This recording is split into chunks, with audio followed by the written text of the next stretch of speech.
All right, here we go. We are live recording Unit 5, Lesson 3. Today's lesson is all about graphs of original functions, their derivatives, and second derivatives. And so we're going to be working a lot with the chart that we talked about in the last couple of classes. We're going to be working with both intervals of increasing and decreasing, as well as talking about the concavity of functions via its second derivative. And so starting here with the warm-up, pictured below is a function f of m. Complete the chart below indicating the sign, positive, negative, or 0 for f, f prime, and f double prime of m at the indicated points. So I encourage you to pause the video, take a second to try this out, and then come back for the answers. Okay, so what we have here is we have a function f of m, and the first part of this is very straightforward because I am just being asked, what is the sign of the original function?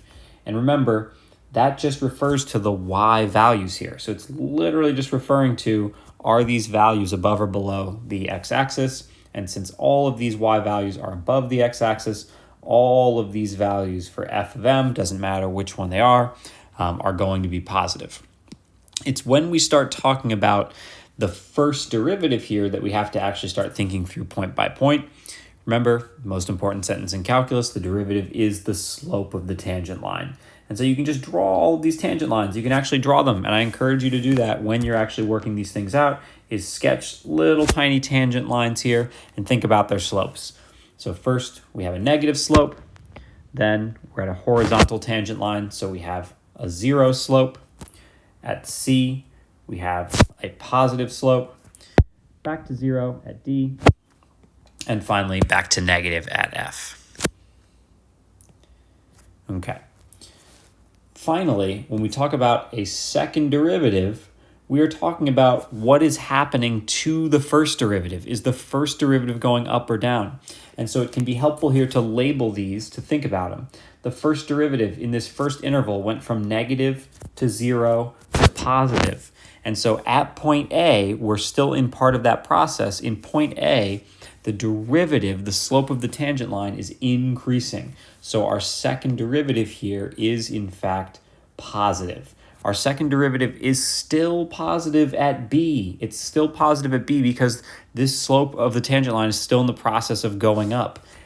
And in fact, it is still positive all the way along this cup-shaped section. It is not until point C that we switch from the slope rising to the slope falling. Point C is what we refer to as that point of inflection. It's when the graph of f switches from concave up to concave down, from that cup shape to that frown shape. From that point, the derivative goes from a positive number to 0, so it's on its way down, and the second derivative is negative. And the same thing is true all the way through point F. So we go there from cup to frown as we travel along here, thinking about the concavity of this function. Okay, so we're going to be working with the chart a lot, and so just want to recap here the way the chart works. Everything is just in relation to the term above it. The relationship holds the same. So f is increasing when f prime is positive is the same relationship as the second derivative is positive when the first derivative is increasing. Those are all the same. The only thing that we really added conceptually to this is this idea of concave down and concave up. And so let's see what kinds of conclusions we can draw.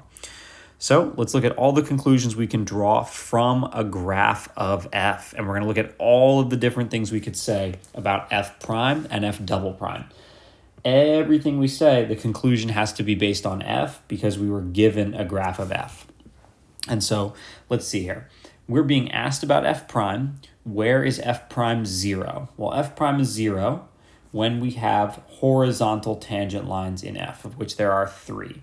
And so this is going to happen at the points or at the values x equals -4, x equals -2, and x equals 1. And my rationale here is going to be because f of x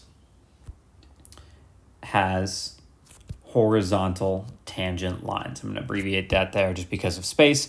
F of x has horizontal tangent lines. Second question, f prime is positive.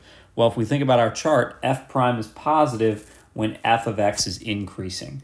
So that is what we would say from negative infinity all the way to negative 4. And then again from negative 2 up to 1. Those are the two intervals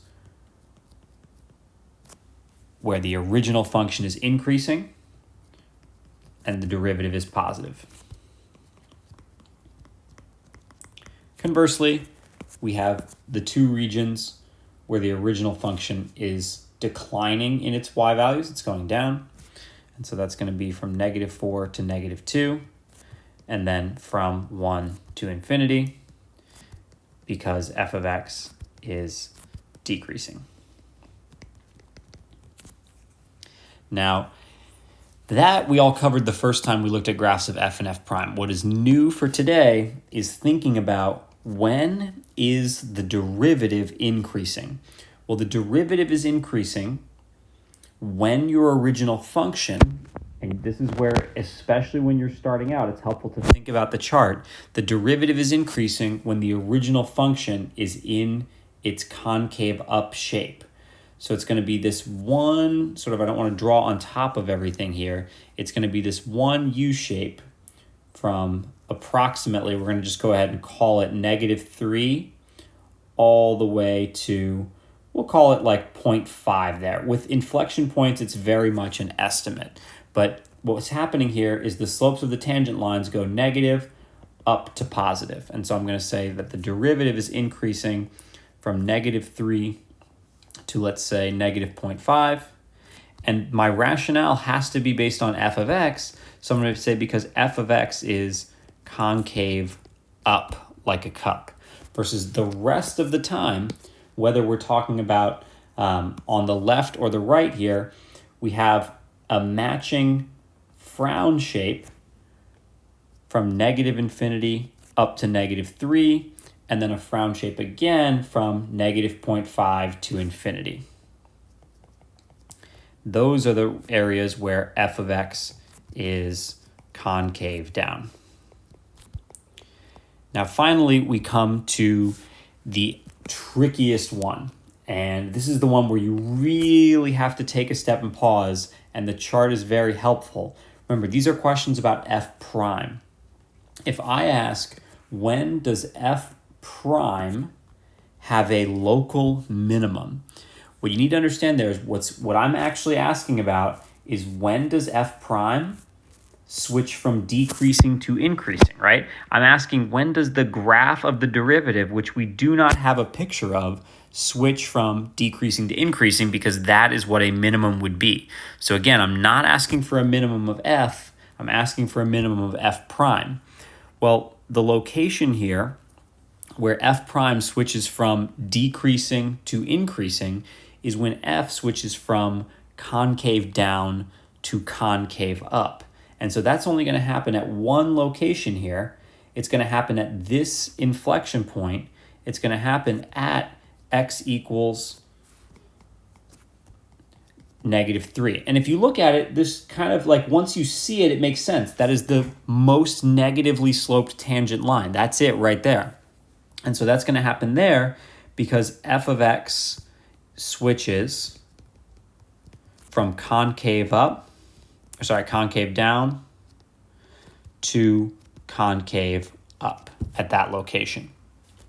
Conversely, the highest the derivative ever reaches, kind of running out of colors here, the highest the derivative ever reaches is this steep point here. Well, maybe not the highest, but we're talking about local maximums. Maybe it's higher over here at the beginning. But if we're talking about local maximums, we're talking about relative to the points around it, that's going to happen at x equals negative 0.5.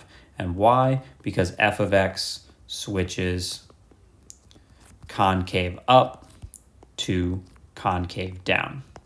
And so these are all things that would be fair game to ask, and it's a lot. It's a lot to process, and there's basically two ways you have to think about it. One is to develop a really solid understanding of making those slopes with your hand and thinking about when are those slopes increasing or decreasing. The other that I highly recommend as you're just getting started here is to really hyper focus in on the chart, right? If you write down the chart and you look and you say, okay, you take a deep breath and you say f prime is at a local maximum. Well, what does that mean for something to be at a maximum? It means it goes from increasing to decreasing, and when f prime goes from increasing to decreasing, that is when my original function, if I were to graph it above, my original function goes from concave up to concave down, like this, okay? So that's what we're going to be talking about, right? In theory, this is like a graph of f and a graph of f prime. Now, the next part of this one is pretty straightforward, but we're going to be looking at what can we say about the second derivative. There's a lot less to do here because we can only make conclusions about the second derivative based on the concavity of f, and we've already kind of laid out what's happening there. The concavity is 0 at these two inflection points. So at x equals -3, x equals -0.5, and I'm going to say here because f of x is at an inflection point. Now you could also say because f of x is neither concave up nor concave down, it's switching between them. But that kind of leads into the next question, f prime of x, and sometimes what's helpful here is you can f double prime, you can write the because statements before you write the answers. So the second derivative is positive here, and you could write the because statement. Why? Because f of x is concave up. And that's just me reading off of the chart, like, what does it mean for the second derivative to be positive? It means the original function is concave up. Then you go back and answer the question, and you say that this is on the interval -3 to -0.5, because that's where the original function is concave up. Versus all the rest, right? So all the rest, just like we did here, and notice this is the exact same question, saying f double prime of x is positive is the same as saying f of x is increasing. Those are the exact same answer. Same idea here. Saying when f prime is decreasing is the same thing as saying when is the second derivative negative. And so that's going to be at those same values there. That's going to be at -infinity to -3, as well as -0.5 to infinity. And same answer here. F of x is concave down. So that's a lot. That's a whole lot to chew on. And so I'm actually going to break this up into 2 separate videos here, just so you can kind of take a breather here. What we're going to do with the remainder of it is we are going to do this same analysis, but when you are given a graph of an original function.